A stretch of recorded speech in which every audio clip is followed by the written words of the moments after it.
कहा गया है कि राम सिया से कह गए, एक दिन कल युग आएगा, आ हंस दाना चुनेगा, आ कौआ मोती खाएगा।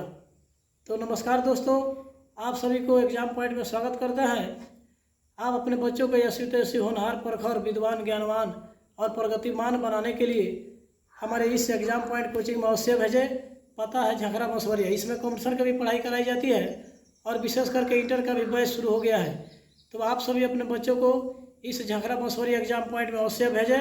आपका बच्चा कामयाब होकर के निकलेगा, ये मेरा वादा है। तो चलिए दोस्तों, आज पढ़ेंगे जैसे बोर्ड पर दिया गया है, देखेंगे ईसाई धर्म क्या दिया गया है। ईसाई धर्म यहाँ पे शुरू करते हैं। ईसाई धर्म के प्रवर्तक कौन थे? आंसर होगा ईसा मसीह, जिसे जीसस क्राइस्टस भी कहा जाता है।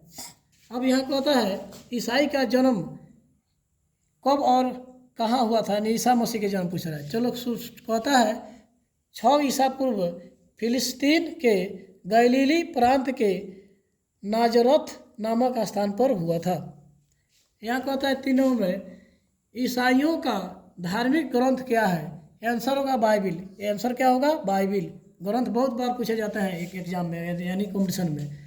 ईसाई धर्म किस धर्म पर आधारित है? आंसर होगा यहूदी धर्म पर। क्या होगा? यहूदी धर्म पर।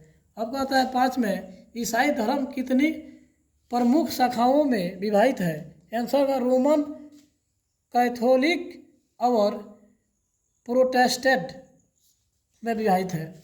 अब यह कहता है 6 में ईसाई धर्म का प्रचार प्रसार कब से कब तक बड़ी तेजी से हुआ? तो आंसर होगा 5वीं से 11वीं शताब्दी तक।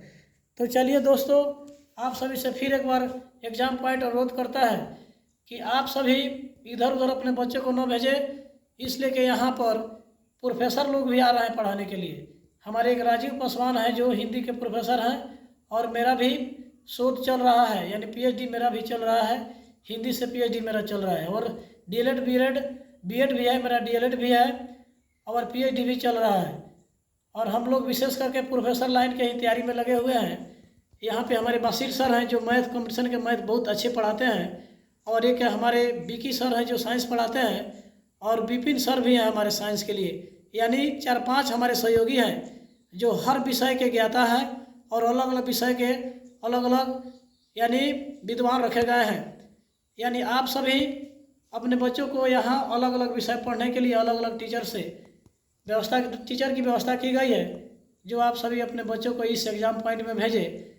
यानी कहा गया है कि करत करत अभ्यास बीते, जड़मती होते सुजान, आरसरी आवत जात, सिल पे पड़त निशान। तो आप सभी अपने बच्चों को इस एग्जाम पॉइंट में अवश्य भेजें। आज के लिए इतना ही। जय हिंद, जय भारत। तब तक के लिए खुदा हाफिज।